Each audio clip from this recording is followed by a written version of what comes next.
alors ñu daal di ñëw ci actu commenté bi daal di ñëw ci ponk bu njëkk bi nga xam ne moom la ñuy waxtaanee Papa Ahmadou lañ ci àndal verdict bi wàcc na kii di Kairé ak Azoura Fall boobaak léegi ñu ngi tukkal àtte bi ba niki tey ñu daal di leen mujj àtte daal leen ci 6 mois de prison avec sursis loolu lan nga déggee ci àtte boobu.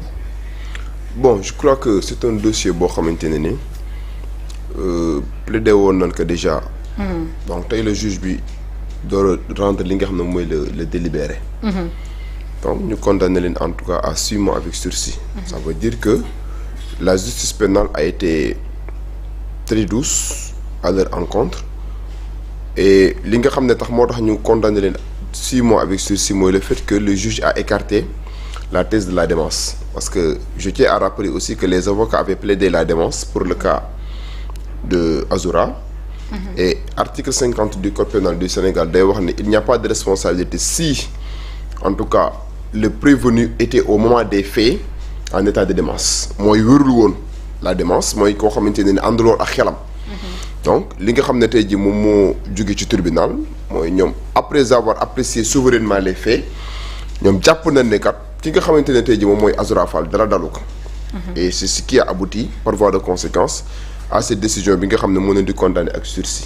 Ça veut dire ils sont libres mais de manière provisoire. Et d'ici tey jii temps bi nga xamante ne tey jii moom la leen condamné bu ñu fi defaatee beneen infraction dañuy tëdd peine sursis ba pare doo tëdd peine boobu noonu c'est ça. C'est bon à préciser. Oui, c'est bon à préciser. kon nit bu nekkee sursis. Voilà. nga defaat beneen infraction da ngay tëdd déjà peine bu njëkk bi. door a tëdd peine bi nga xam ne moom mooy ñëwaat. te prison ferme lay nekk. prison ferme lay doon. Voilà donc mu nekk donc un avertissement à l'encontre en tout cas de ces 2 personnes yi nga xamante ni tey jii condamné na leen en quelque sorte pour des faits de discours contraires aux bonnes mœurs. Parce que on doon infraction yi njëkkoon a retenir moom mooy injure publique entre autres. Et à la suite d'une disqualification juge bi mu apprécier souverainement les faits jàpp na ne kat fait war na leen a mën a toppee infraction bi nga xam ne tey jii moom moo tudd discours contraire aux bonnes mœurs.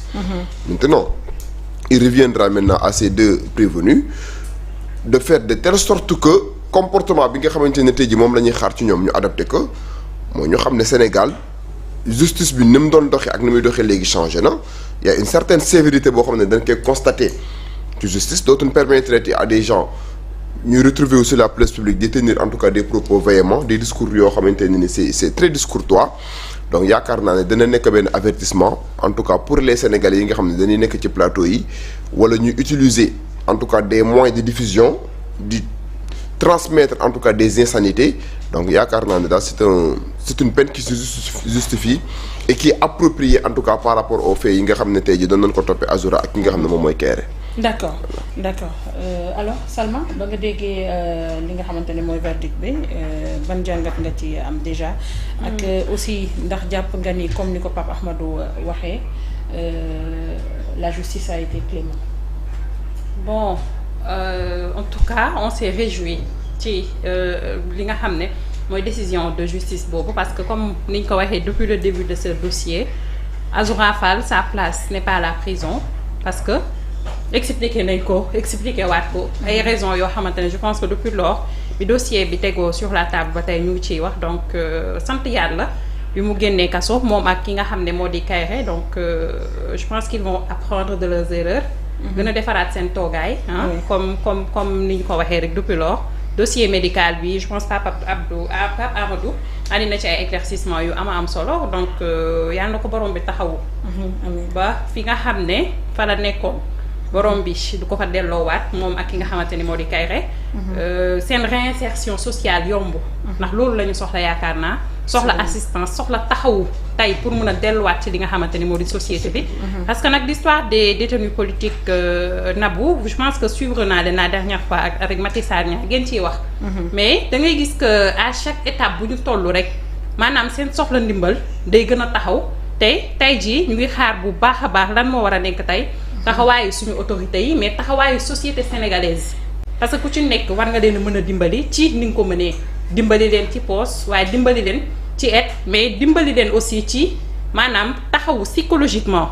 di waxtaan ak ñoom ba yenn dérive yenn yi nga xamante ni ñenn ñi ñu ngi ci ñu bañ cee dugg donc Azoura c'est pas quelqu'un de méchant comme ni ñu ko doon waxee nit man si bu dara amee damay xool déjà yow est-ce que tu es de bonne foi est-ce que li nga def nii da nga ko def parce que da nga nekk ci matéisme wala autant de questions yoo xamante ni mën nañ ko ci poser mais Azoura Fall tey n'était pas le cas pour lui moo tax depuis le début de son dossier bi ñenn ñi di wax man dama ne du ma wax parce que nit ñi dañuy wax lii de damay wax parce que lii laa gëm place am du foofu après il y a des explications yoo xamante ni mën nañ ko ci andi gis nañ ñi ko war a yeddi nañ ko le PM Ousmane Sonko seeti na ko Fadilou Keita gis nañ ko relation am ak Azoura Fall on sait que waxante dëgg moo ci am te loolu la soxla yàlla yombalal ko ba foofu nga xamante ni fa lañ ko yóbbu woon mu bañ fa delluwaat. D'accord Farid, la même question te revient.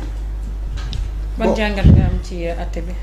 Je pense que lii c'est plus une leçon qu'une correction. Absolument.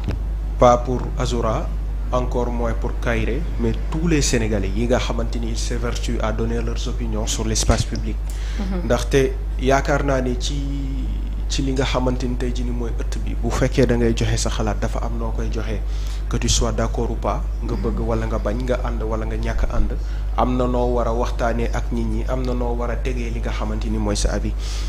Encore une fois comme je l'avais dit la dernière fois Pastef et les patriotes dañoo war a jàppale seen i njiit ci taxawaay ci nekkin parce que tey pour man moom le premier ministre Ousmane Sonko bu fekkee ni dafay taxaw di discourir ci ni nga xamante ni mooy le patriotisme il faut que ñi nekk ci ginnaaw te bokk ci njabootam ñi mën ko ràññee ci ñi nga xamante ni ñooy ay nitam war nañu am benn attitude boo xamante ni pour man mën naa ne sax ce serait irréprochable ba nga xamante ni il pourra donner même exemple à partir de ñi muy àndal waaye problème yii nga xamante ni dafay am en général dafa nekk problème yoo xamante ni mu bëgg ko mu bañ ko dañ ko koy amputé dañuy ne moom kat njabootam ñoo mel nii moom kat njabootam ñooy def lii donc ñi nga xamante ni ñooy ànd ci ñoom ñi nga xamante ni ñoo jàkk ci mooñ tamit nañu gën a bàyyi xel loolu gën a xam ni justice bi fi nekk lu fi njaboot justice bi fi nekk lu fi parti nekk lu fi qui que ce soit mais dafa fi nekk pour tous les Sénégalais pour tous les justiciables donc nañu ci bàyyi xel te xam ne lii mooy yoon def nañ lu dul yoon woon na leen tegaat leen ci yoon nañu fexe ba bañ a wàccaat yoon parce que loolu moo ëpp solo et je pense que aussi alerte la pour tous les autres yi nga xamante ni ànduñu ak ñoom ndaxte envoyer ces genres de discours un peu partout il faut dire la vérité tey peut-être Azoura la ñu singili Kairé la ñu singili mais ñi bokk ci yeneen ci ko jéggi tamit yàgg nañu def ay discours yoo xamante ni contraire aux bonnes mœurs yàgg nañu taxaw di saaga yàgg nañu taxaw di sos yàgg nañu taxaw di wax yoo xamante ni rafetul te loolu ba tey jii nii itam man dama gëm ni lu ñu war a bàyyi la te lii nit ñi dinañ ci bàyyi xel bu baax a baax dinañu gën a xoolaat seen taxawaay ndaxte c'est ça en fait l'objectif yi mooy lan fexe ba ñu jóge ci benn point dem ci beneen point encore une fois il faut que Pastef revenir à de meilleurs sentiments taxawaay bi ñu gën ko defar gën a démocratiser li nga xamante ni mooy espace public bi te nangul ku nekk sa xalaat parce que nit ku ne am na xalaatam te tu n'es pas obligé forcément nit ki wax dara nga ne ko non je suis d'accord wala boog non tu peux ne pas être d'accord mais au moins nangul ko ni gis-gisam la dans le respect su ko defee coow du am problème du am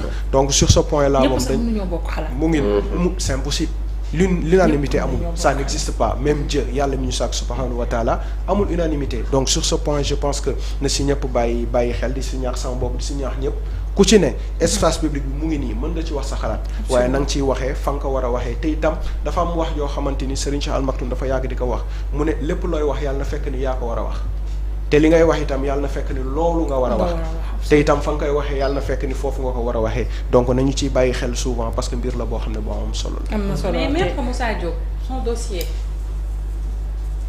maître. Son dossier tamit. Une plainte a été déjà déposée. Oui. Bon, attendons de voir si cette plainte-là sera instruite. Mais on avait déjà déposé une plainte à son encontre. Et je crois que il doit subir le même sort.